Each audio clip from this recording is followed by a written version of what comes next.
6h49 e nova lei define o CPF como documento único de identificação. Na última semana, o presidente Luiz Inácio Lula da Silva sancionou uma lei que coloca o CPF como documento único de identificação. Essa lei foi relatada pelo senador catarinense Esperidião Amin e tem como objetivo beneficiar as classes menos favorecidas a terem acesso aos benefícios públicos, como o SUS, Bolsa Família e também o saque aniversário do FGTS. Bom, para explicar melhor outros detalhes aí da lei, nós estamos recebendo aqui no nosso estúdio o especialista e advogado Fernando Pérez. Doutor Fernando, bom dia, prazer em recebê-lo. Muito bom dia, é um prazer estar aqui com todos vocês, com os ouvintes, para tratar de assuntos que são importantes para o nosso dia a dia. Bom, os outros documentos de identificação deixam, então, de ser necessários na hora de fazer algum cadastro, por exemplo? Veja, nós estamos num momento de transição também, então isso não vai acontecer, né, exatamente de um dia para o outro. Os sistemas, e essa lei vale para os órgãos do governo, eles possuem um prazo de até 12 meses para realizar a transação dos próprios sistemas, ou seja, o software, o sistema, a plataforma que cada órgão utiliza, ela precisa se adaptar até no prazo de 12 meses. E também, como os dados eles transitam em diferentes órgãos, para adaptar essa transição, prazo de 24 meses. Mas a questão é o seguinte, para fins de identificação, então quando nós formos preencher virtualmente ou até mesmo presencialmente, tivermos que nos identificar em algum órgão do governo, nós teremos o CPF, ou seja, o suficiente será a apresentação do CPF. Porque por muitas vezes a gente tem que dar o nosso CPF, a gente tem que dar o RG, lembrando que o RG é estadual, então existe um conflito de números, né, entre outros estados. Tem gente que tem mais de um RG. Tem gente que tem mais de um RG, e daí aí é número de título de eleitor, e depois do registro no SUS, enfim, para fins de identificação, o CPF ele vai bastar.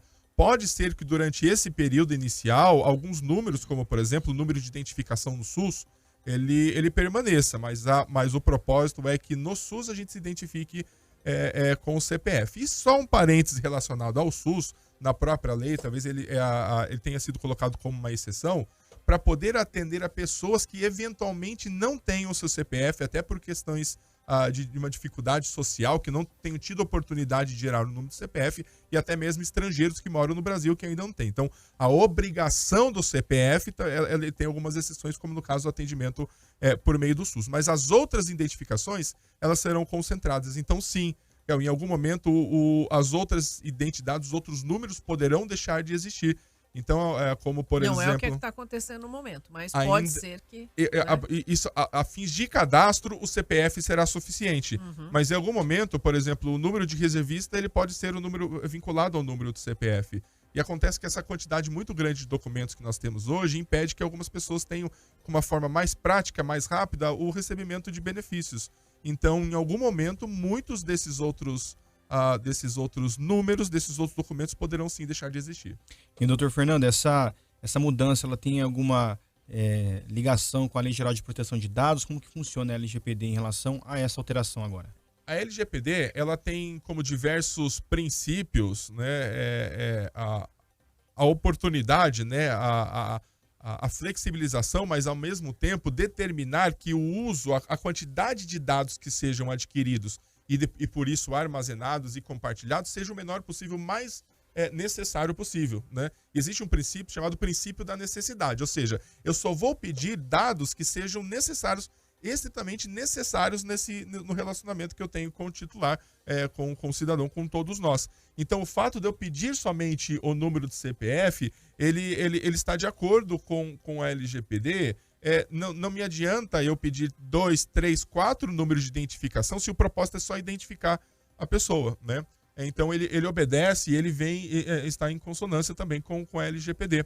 Acontece que em alguns casos, como por exemplo, alguém vai prestar um concurso público e precisa provar que está apto, está de acordo com a Justiça Eleitoral, ele vai precisar continuar provando uma certidão, por exemplo, apresentar a reservista, né, as condições junto às questões de ordem militar também. Bom, só para ficar claro então, já começou a valer, mas vai ter esse período de transição de 12 meses. Período de transição para que os softwares, as plataformas dos órgãos, elas se adaptem. Então talvez a gente chegue hoje em algum órgão, o software ainda não esteja adaptado por um motivo ou outro, mas pode ser que algum outro órgão já tenha se adiantado, isso já comece a valer. Então, na hora da apresentação, né, vai chegar um momento que o CPF, né, como em conjunto até com o cadastro único, né, com a identidade única, que é um plano do governo também, em dado momento a gente vai ter um documento com todas essas informações, mas em outras oportunidades somente o CPF também. Eu acho que é importante agora entender que é uma transição, que alguns já vão estar aceitando, outros não, né? Ainda está meio confuso isso, né?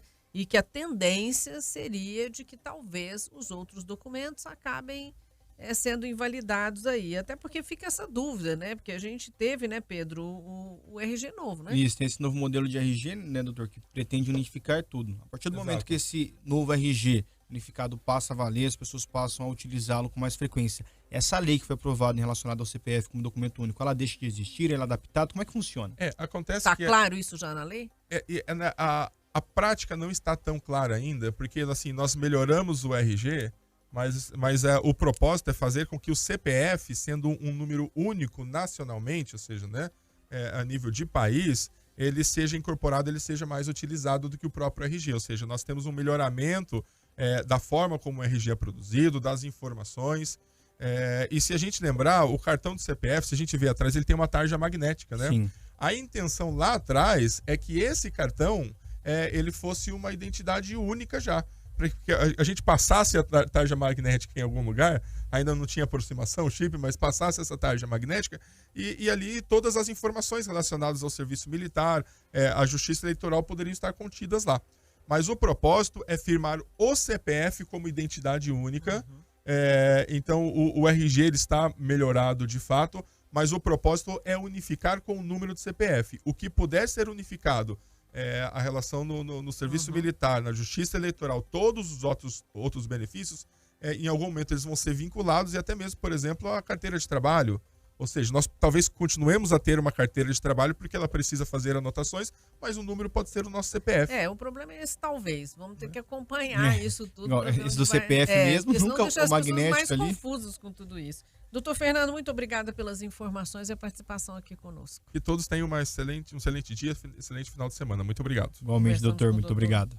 Conversamos com o doutor Fernando Pérez, esclarecendo aí as questões do CPF. Muito obrigado.